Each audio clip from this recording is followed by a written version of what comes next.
Okay, so let's continue with our discussion. So I'll go back to this diagram on this side, okay, and what I'm going to do is I'm going to just rub off several things. So let me rub this off and also rub this side, and let me just write down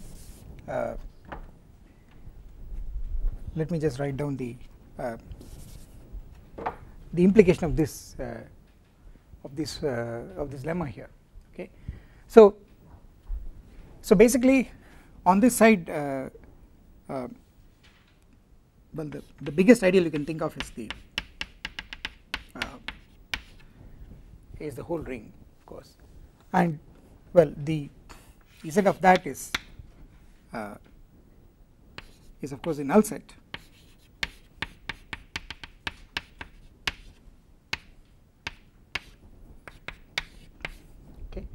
Which is the kind of the smallest set here, okay, and maybe I should because there is an inclusion reversal, I should write it here. You have the null set here, which is the 0 set of k x1 xn,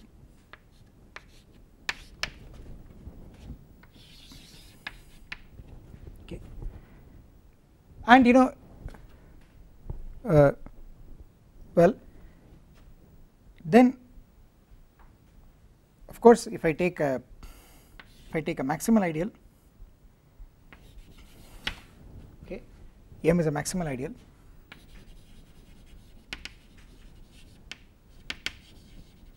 so more generally I could have started with an ideal I, and rather let me write it, okay, so let me write it here, does not matter. So I have an ideal I here, I would get the 0 set of the ideal, okay, and of course you know if I start with the 0 ideal, okay, then that would give me the whole space, this will just be 0 set of 0 is the whole space. And if I start with an ideal I1, I end up with well, the 0 set of I1, which is the sum of the whole space, right, and you know if I take a bigger ideal, I end up with a smaller set of zeros, okay, so it goes like this, right, and if I go all the way to a maximal ideal, then you see the corresponding 0 set of a maximal ideal is just a point, it is a single point, okay, and well if the ideal is contained in the maximal ideal, then this point belongs to this 0 set, okay. So it's like this, and of course the null set is contained everywhere. So you have on this side the subsets increasing from the null set, which is smallest possible, to the whole space, and on the other side you have the ideals decreasing from the largest possible ideal, which is the whole ring, to the smallest possible ideal, which is the 0 ideal, okay. And there is this order, as you can see, this is an order reversing correspondence. So the point I want to make is I want to explain first of all that if you take a maximal ideal, you will end up with a point, okay. And why is that so? That's again basically, if you want, due to the Nullstellensatz, okay. So let me tell you a few more lines about that. So here is the here is a lemma. This is a lemma from probably from field theory, which you could have come across in a first course in commutative algebra, but then it's even otherwise it's easy to prove. If capital K is a field, so capital K is a field, and mind you this is any field, it's not necessarily algebraically closed, then an ideal of the form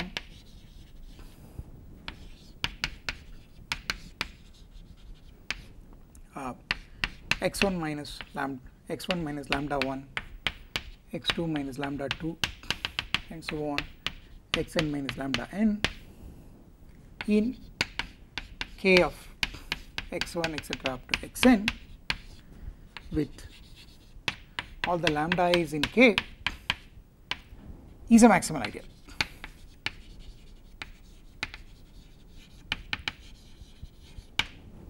Okay. So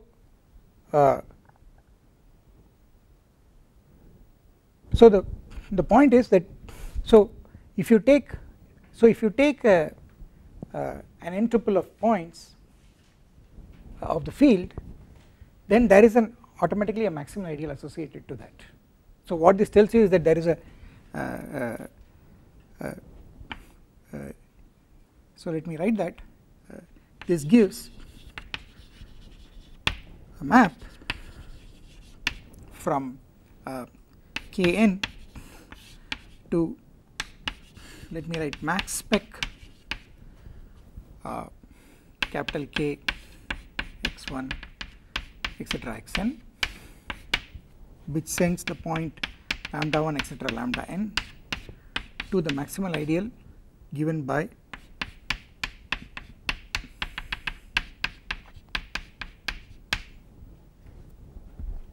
so there is a map like this. And let me quickly tell you how to prove this. So what you do is you assume that this point is the origin, namely you assume all the lambda i's are 0, then this becomes ideal generated by all the variables, and you can see that this polynomial ring, in this polynomial ring the ideal generated by all the variables is a maximal ideal. And the reason for that is how do you check is the following. How do you check an ideal in a ring is a maximal ideal? You just, if you go mod the ideal, you should get a field. You can show that if you take this polynomial ring and go modulo the ideal generated by the variables, you end up with the field K, okay. And therefore you will get that the ideal generated by the variables is a maximal ideal. And then all coordinates being 0 is not something special. This also holds for other points, okay, because you can always find an automorphism of the ring which translates any given point to the origin, and an automorphism of the ring is a self isomorphism of the ring, so it will carry maximal ideals to maximal ideals. So the fact that all the variables generate the maximal ideal will also tell you that ideals like this are also maximal. Okay, so this is a very simple lemma that you can work out. Okay, so the moral of the story is, well, you know that if I take a maximal ideal of this form, then you know what is the point you are going to get. If this maximal ideal M is going to be x1 minus lambda 1 etc xn minus lambda n, then the point you get is going to be just the point lambda 1 with coordinates lambda 1 etc lambda n. This is the single point you are going to get, because what is the point of Kn which is a common 0 of all these polynomials? For such a point, the first equation is a 0. Such a point is 0 of the first equation means that the first coordinate has to be lambda 1. The second it's also 0, the second equation means the second coordinate has to be lambda 2, and so on. That will tell you that the point has to be just lambda 1 lambda 2 lambda n. Okay, the ith coordinate has to be lambda I. So it's clear that if you take a maximal ideal like this, the corresponding point you get is this. Okay, and what is more serious is that every maximal ideal is of this form, and that is also another avatar of the Hilbert's-Nullstellensatz ansatz. Okay, so fact another avatar of the Hilbert-Nullstellensatz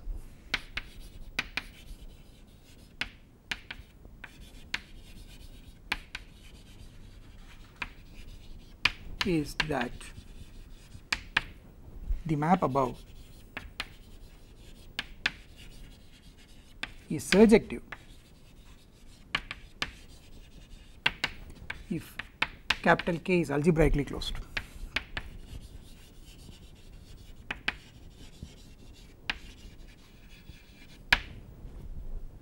Okay. Okay. So this is, so in other words, you take any maximal ideal in the polynomial ring in variables, it is of this form, it arises from a point in this way. And of course I also want to remark that it is easy to see that this map is injective, okay, because if you take two different points, they will go to different maximal ideals. Okay, or you can show that if you have lambdas here as coordinates of one point and lambda primes here which are coordinates of another point, such that the maximal ideals coincide, then the lambdas have to be equal to the corresponding lambda primes. Okay, so this map is injective, is trivial. Okay, it is the surjectivity which is more serious, and that surjectivity is also another avatar of the Hilbert-Nullstellensatz. Okay, so what this really tells you is that in our case, since we are working with an algebraically closed field, the points of the affine space are precise, they correspond, the points of the affine space on this side as closed subsets, first of all they are closed subsets and they correspond to maximal ideals on this side. Okay, and the other thing that I want to tell you is that if you take closed sets here, they will correspond to radical ideals there. Okay, so let me make that statement.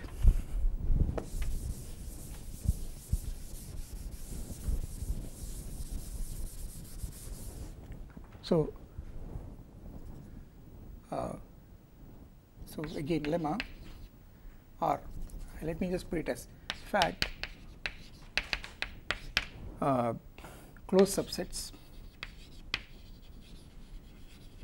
of An,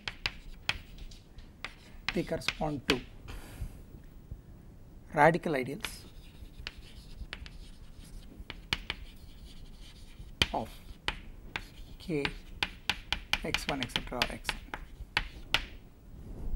Okay, so you see I am just trying to concentrate on this dictionary. The first thing is that its order reversing. The second thing is that if you want an exact equivalence, a bijection, then on this side you have to take radical ideals, and on this side you will have to take the closed sets. Okay, and in fact you can have closed sets along with the inclusion, that as a partial order, and you can have radical ideals along with the inclusion here as a partial order, and then this bijective correspondence will be bijective and it will be inclusion reversing. Okay, and I think with what we have seen so far,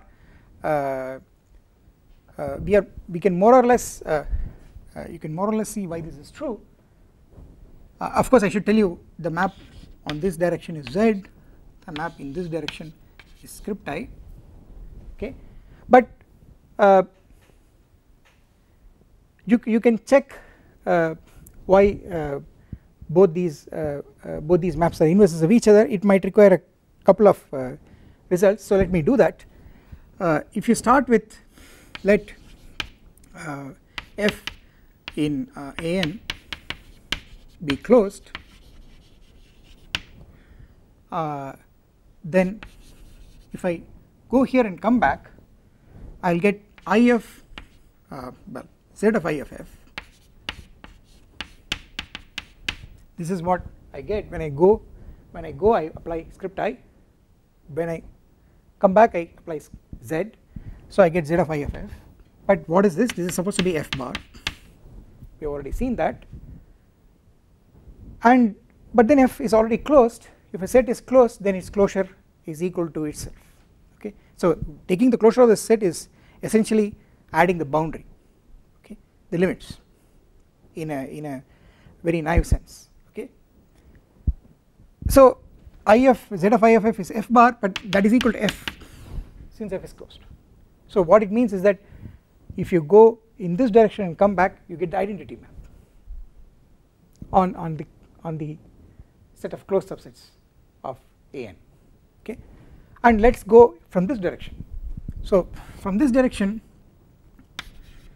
if I start with, let I in k of x1 xn be an ideal, then if I take z of I and then take script I of that, you know that this is because of the Nullstellan size, this is rad I, the radical of I. This is the enlarged ideal which consists of all those elements, some integral power of which is in the given original ideal. Okay, but then if I is already radical, it means that the radical of the ideal is the same as the ideal itself. An ideal, if the ideal is, we say an ideal is a radical ideal if you take the radical of the ideal, you don't get anything bigger. Okay, what it means is that if some power of an element is in that ideal, then that element is already in the ideal. It means that you don't have to expand the ideal further by taking all possible nth roots for all possible n's. Okay, that's what it means. So if I is radical, rad I is equal to I. So I of z of script I of z of I is just I. What it means is that if I start with the radical ideal here, I go back, go here and come back, I end up with this. Now therefore these two statements should tell you that these two are inverse maps of each other from this set to that set. Okay, and that gives you the bijective correspondence here. Okay, and there's one more point that needs to be noted. You can ask, when suppose you're not worried about radical ideals, suppose you're just worried about any two ideals, you know that already any two ideals can still have the same zero set here. For example, an ideal which is not radical and it's radical, they can have the same zero set. So you can ask more generally, if what is the condition when two ideals here have the same zero set, and the answer is that they should have the same radical. In other words, their radicals are the same. Okay, so here is one more fact. So this is another fact that you can try out as a simple exercise. I1 z of I1 is equal to z of I2 if and only if the radical of I1 is the same as the radical of I2. Two ideals will have the same 0 locus, same common locus of zeros, if and only if their radicals coincide. Okay. So this is something that you can easily check. So that clarifies the bijective correspondence. Okay. Now there is one question that that one can ask. Of course, coming to the commutative algebraic part, the question that you can ask is, well, maximal ideals have come. Then of course you know the other important ideals you are worried about are the prime ideals. So you can ask, well, if you have a prime ideal here on this side, what is so special about the 0 set here? Okay.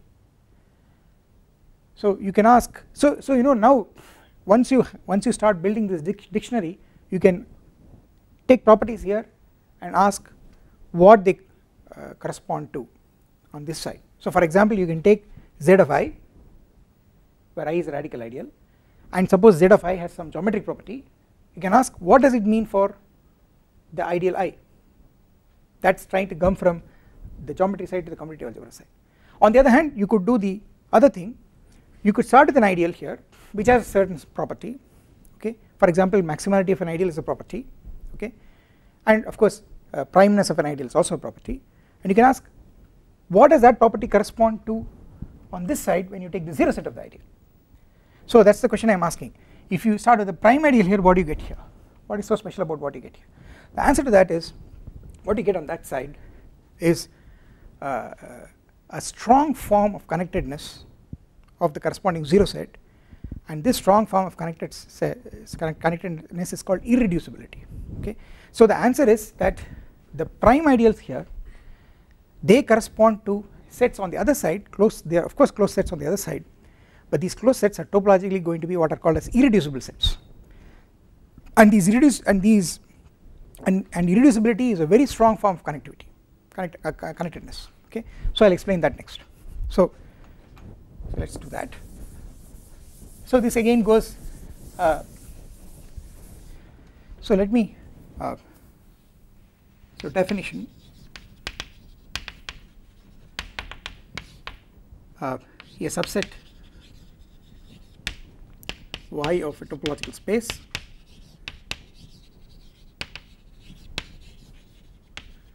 is called irreducible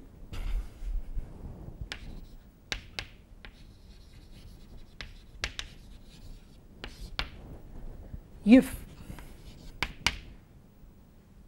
we cannot write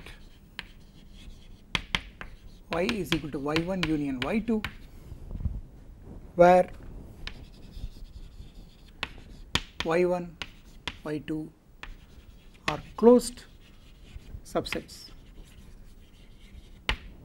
of y. Okay.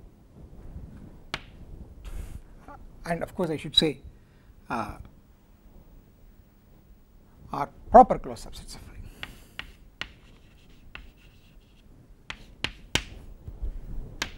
Okay.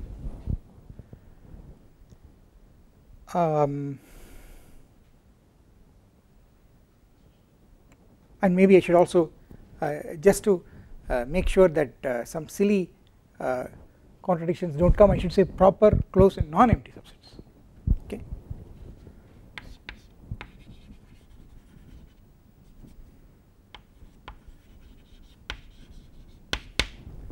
Okay. So you see, I want you to reflect about this with respect to the notion of connectedness. See, when do you say a topological space is connected? Okay, you say a topological space is connected if it cannot be disconnected. And what is a disconnection? A disconnection is breaking the topological space into two disjoint pieces, into two pieces which don't intersect, such that each piece is open.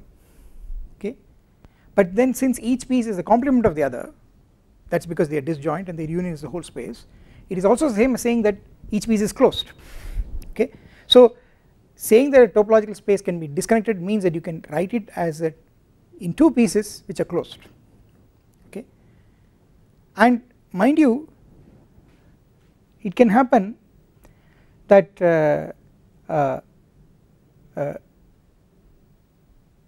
you may not be able to write the set as two pieces, two disjoint pieces which are closed, but you might still be able to write it as a union of two pieces which intersect and which are closed, okay. So for example, if you take an interval on the real line, an interval on the real line with the usual topology is connected, and which means you cannot disconnect it. If you try to write it in two pieces, okay, then you will see that in the simplest case one of them will be a half open interval, the other will be half closed, and therefore you can never break it into two pieces with both pieces being disjoint and closed, okay. But if you remove the disjointedness, then you can do it, okay. So if I have an interval from 0 to 1, I can write it as the union of, let us say, 0 to 0.8 union say 0.2 to 1. These are two closed subsets. Take the closed interval 0 to 0.8, take the closed interval 0.2 to 1. These are two proper closed subsets because they are closed intervals, and they are non-empty. The union is again 0 1, okay. So you see that you can always do, but what irreducibility says is that even that is not allowed. Irreducibility is very, very strong. So irreducibility says you cannot write it even as a union, forget disjoint union. So when I say that you cannot write it as union of two proper closed non-empty sets, it follows that you cannot write it as a union, disjoint union of two proper non-empty closed subsets. So what you must understand is that by the very definition, irreducibility is a very strong condition. It is a very, very strong form of connectedness. And for example, our interval on the real line, any closed interval on the real line, or for that matter any interval on the real line, it is not irreducible, but it is connected, okay. So I want you to understand, I want you to think of irreducibility as a very strong form of connectedness, okay. And the definition of irreducible reduces to connectedness when you make this union disjoint, okay. So here is a remark. The remark is irreducible implies connected but not conversely.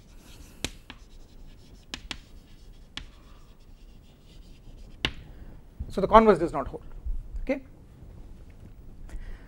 So irreducibility is a very strong form of connectedness. Then so one wants to understand what are the properties of irreducibility. So there's one thing you can expect some properties that are true of connected sets will also hold for irreducibility. So one of the properties for connected sets is, well, if a set is connected, then its closure is also connected, okay. This is a very simple exercise in topology. If a set is connected, then its closure is also automatically connected, and the analog of that result also holds for irreducibility. If a subset is irreducible, then its closure is also irreducible. So let me write that down. Properties.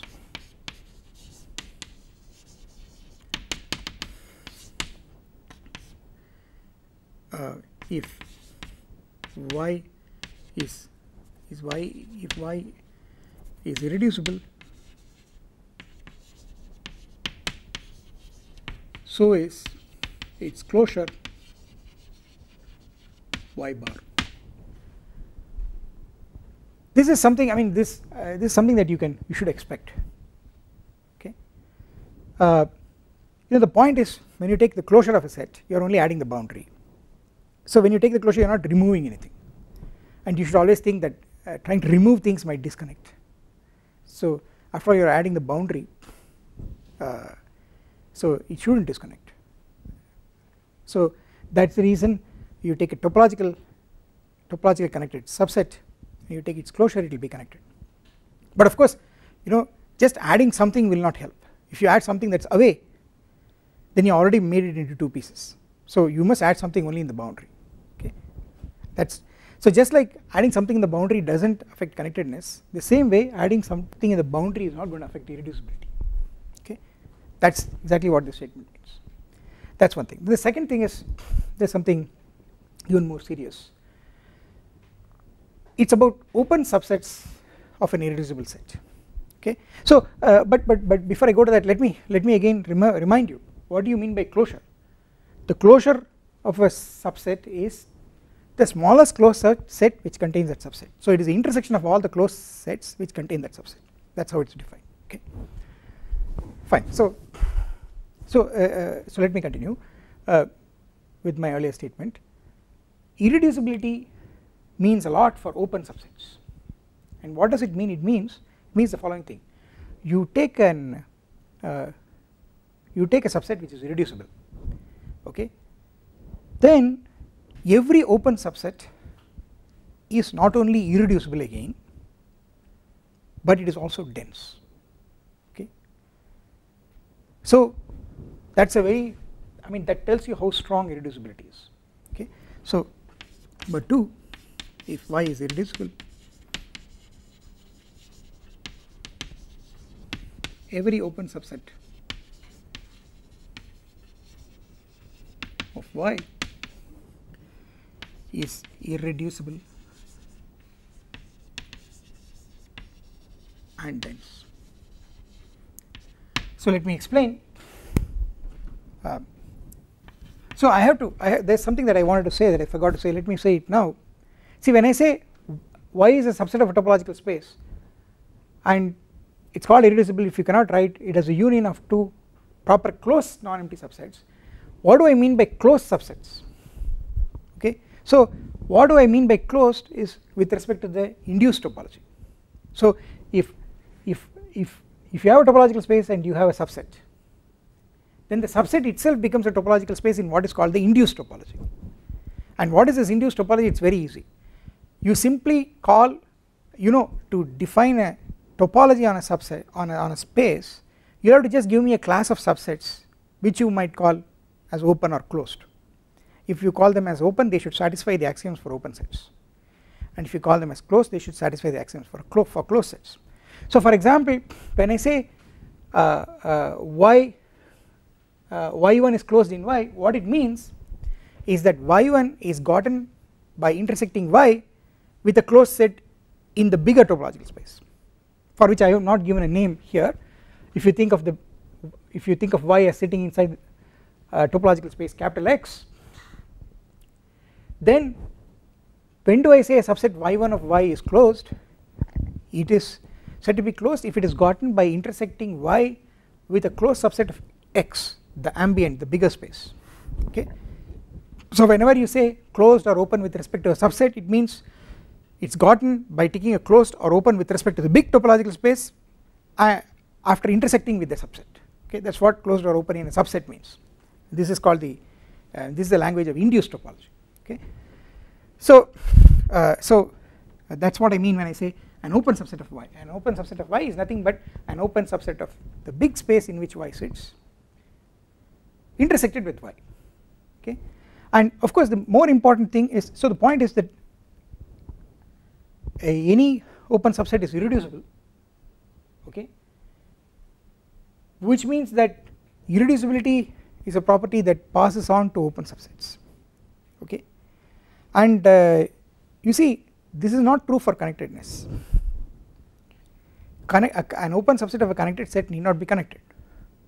For example, if you take the real line, okay, if you take the whole real line, it's connected, and take the open subset to be a union of two disjoint intervals, that's an open set, because any open set on the real line looks like a union of intervals. So you take two disjoint intervals, open intervals, that's a subset, but is that connected? It isn't.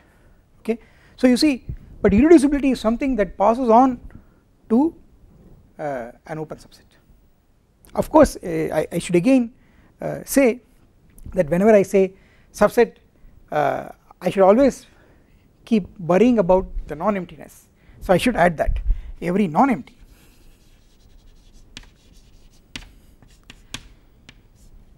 okay. And you might ask what about the empty set? The answer is the empty set is not considered to be an irreducible subset okay. So the reason is it's a matter of logic. So the rule in logic is you deem a statement to be true if you can test it and prove its truth, or if there is nothing to test, then also the statement is true. So you know, if my y is already empty okay, then I have nothing to test. So it will you know probably in that sense it's fair to think of the empty set as not irreducible. I think that is the standard, but anyway let me check once more.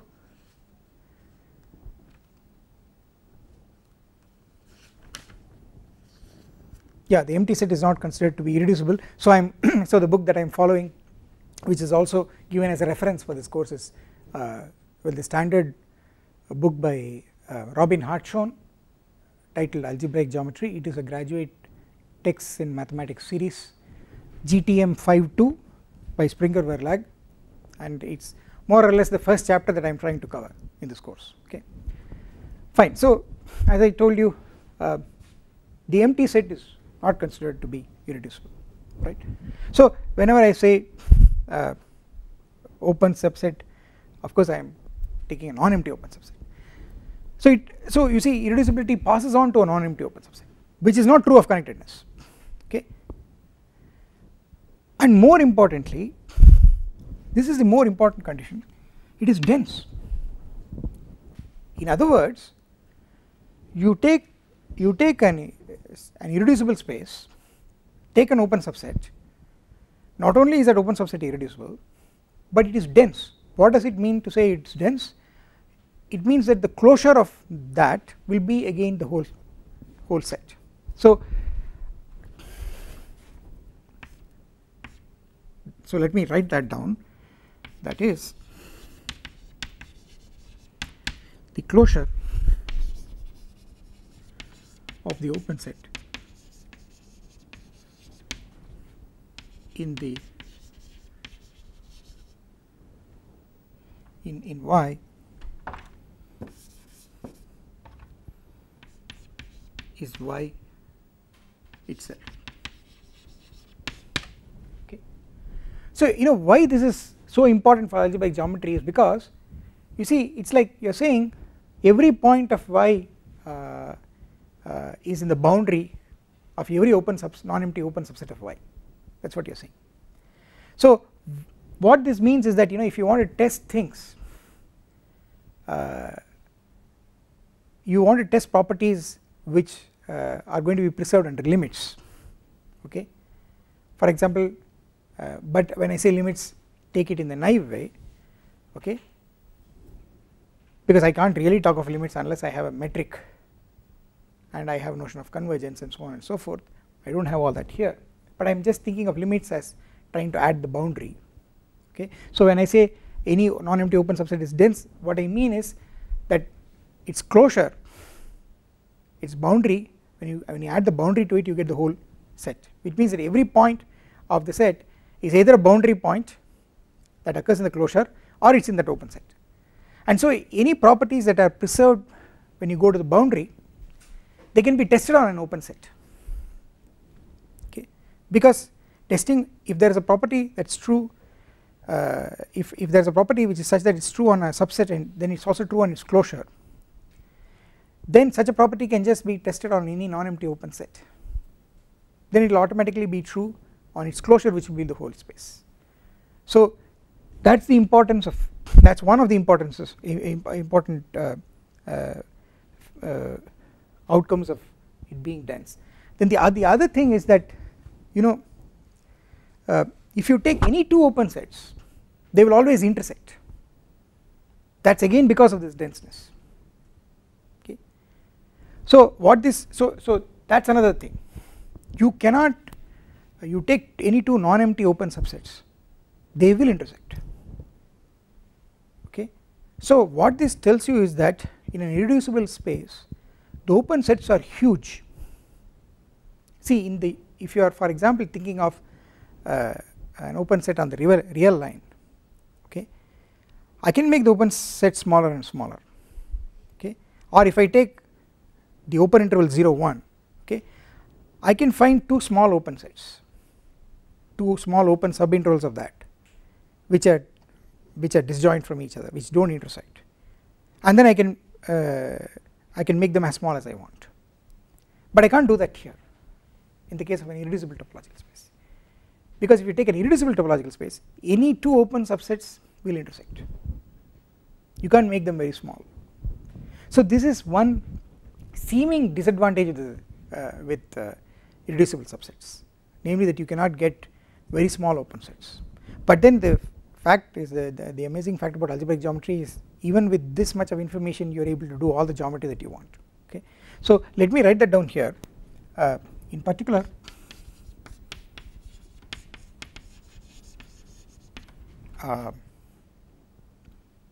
any two open sets, any two non-empty, so I have to keep, one has to keep remembering that one is working with non-empty open sets.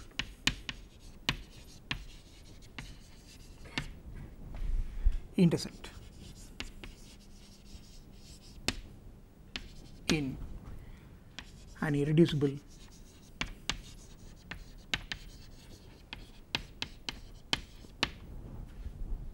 okay. I mean this is the fact that open sets are huge. Okay. You cannot find a very, given a irreducible space and given a point in the irreducible space, you should not think of being able to find very small open neighborhoods of that point. That won't happen. Any non-empty open, any neighborhood of the point will be non-empty because it contains that point. The moment it's a non-empty open set, it will be dense. You cannot expect to have very small neighborhoods.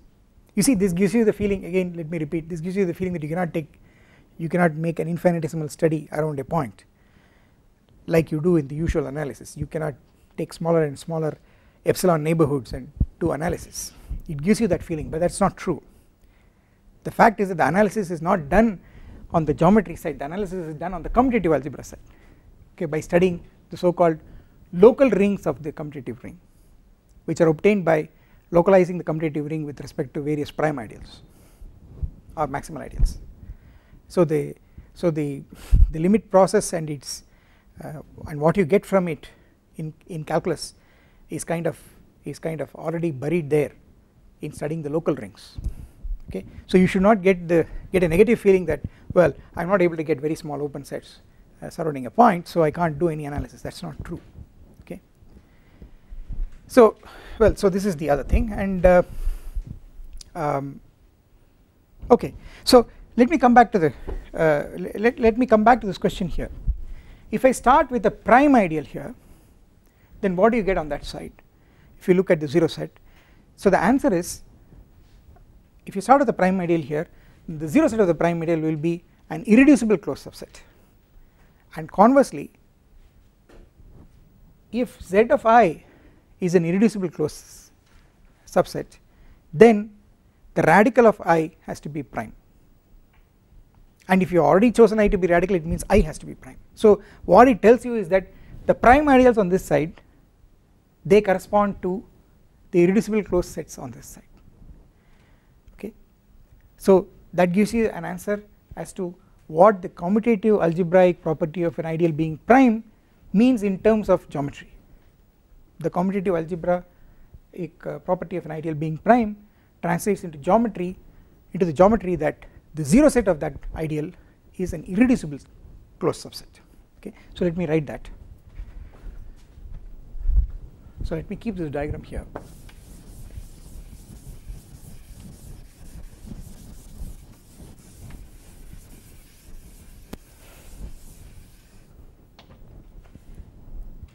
So here is a, well, if you want, theorem,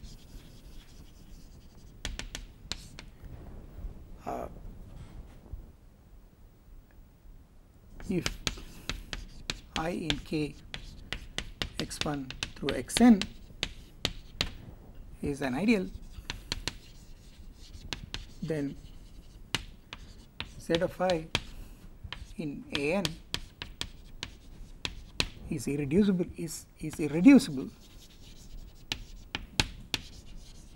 Of course it is closed by definition, but it is irreducible if and only if rad I is prime.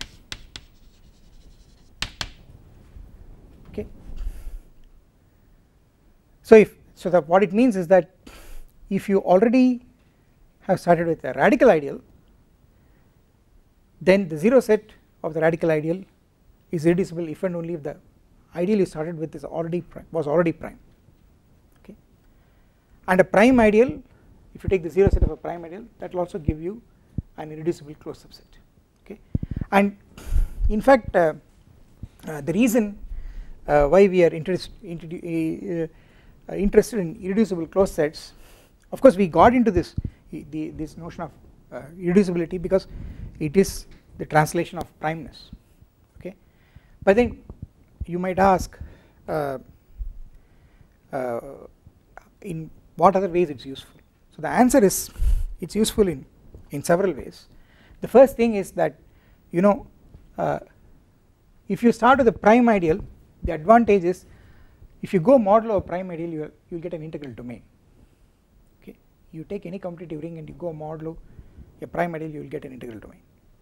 And in fact a commutative ring modulo an ideal is an integral domain if and only if that ideal is prime. So prime ideals are good because when you take the quotient you get at least a domain, an integral domain. And why are domains good? Because domains do not have 0 divisors, and you certainly do not want 0 divisors, because you see what are 0 divisors? They are elements, non-zero elements whose product becomes 0, but elements in our rings are to be thought of as functions. Okay. So what it means is if you have a ring of functions which has 0 divisors, you are saying that there are 2 non-zero functions, okay, which when you take the product becomes 0, okay, which never happens for decent functions. If a product of 2 functions is 0 at a point, you expect one of them to at least vanish. Okay. But so it's not good to begin with go modulo any ideal that might result in a quotient which is not an integral domain. So in that sense, if you go modulo only prime ideals, then you get integral domains. And why why do you want the rings to be integral domains? That is because, as I told you, you do not want this geometrically non-intuitive situation of having 2 functions whose product vanishes at a point, but neither function vanishes at a point, which you do not expect to happen. Okay, that is one thing. Then the other thing is, I have already told you that you have for corresponding to prime ideals here you get irreducible closed subsets. And what is so special about these irreducible closed subsets? The answer to that is what is called as Noetherian decomposition. So this Noetherian decomposition tells you that you take any closed subset, you can always break it down into a union of finitely many irreducible closed subsets, and this breakup, this decomposition as you might call it, is unique provided you make sure that you are not repeating any of the subsets as being contained in one another. So if you the important result is start with a closed subset here. The closed subset can be written as a union of irreducible closed subsets, and this union is unique up to permutation of the factors, of course, if you assume that no component of the union is contained in some other component, no piece of the union is contained in some other piece. So this is called the Noetherian decomposition. So what it tells you is that if you want to study any closed subset, you can always break it down into irreducible closed subsets, and therefore it is enough to study only irreducible closed subsets. And of course, since maximal ideals are also prime ideals, this also tells you that a single point is irreducible, and that's anyway obvious. Okay. So the moral of the story is that we are somehow led to study just irreducible closed subsets. Okay, and these are what are called as affine varieties. Okay, so the moral of the story is we study the irreducible closed subsets of affine space, and we call them as affine varieties. Okay, and open subsets of such irreducible closed subsets are called quasi affine varieties. So the word quasi is used whenever you take an open subset whenever you go to an open subset, you use the word quasi. Okay, so let me make that statement. So this theorem is quite easy to prove. Okay, and probably the reason why I am putting this as a theorem is because it's also something that probably will use the Nullstellensatz. Okay, so this needs to be it's quite easy to prove, but let me write down the following thing: definition.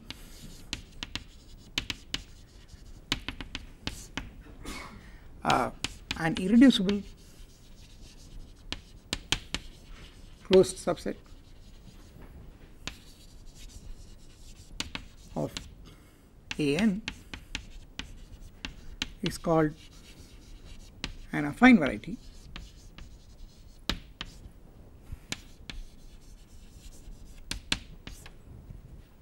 and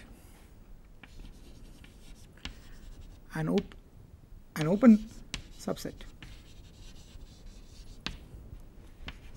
of an affine variety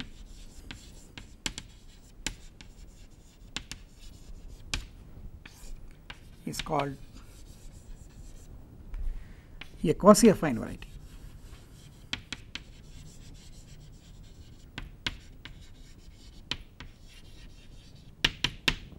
Okay, and the whole object of the first step in algebraic geometry is to study what is called as affine algebraic geometry, and affine algebraic geometry is just the study of affine varieties and quasi affine varieties. And I have already told you why affine varieties are important.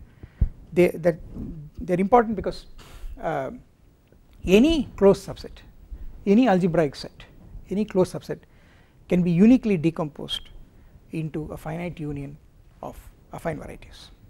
So you can analyze any closed subset in this way if you analyze affine varieties. Okay, so probably I'll stop here, and then I'll indicate a proof of this theorem and proof of other statements that I made in the next lecture.